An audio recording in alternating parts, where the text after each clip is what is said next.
Fala pra cá. Como a gente dormiu? Qual roupa? Cara, essa roupa aqui que eu tava ontem. Eu nunca que eu tava bêbada, assim, caralho. Olha só. Eu e a Camila, a gente dormiu juntas, de roupa normal. Eu estava com dinheiro no sutiã. Eu reparei hoje de manhã. Quando eu abri o sutiã, eu reparei. Olha, claro. Olha só. Eu tava com dinheiro no sutiã. Eu abri o sutiã e reparei que eu estava com dinheiro no sutiã. Aí eu joguei ele pra baixo do colchão. Colchão, assim, ó. Aí agora a gente colocou o biquíni. A gente vai pra praia. Eu botei esse biquíni, um pouquinho mais.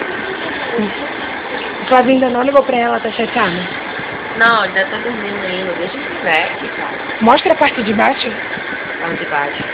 A parte de cima, porque a parte de cima desse biquíni não cabe mais no meu peito. A parte de baixo. Feitinho.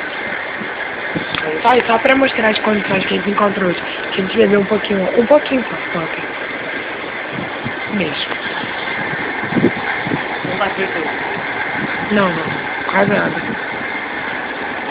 Olha só, a gente bebeu 6 burners da Luna. A gente bebeu os 6.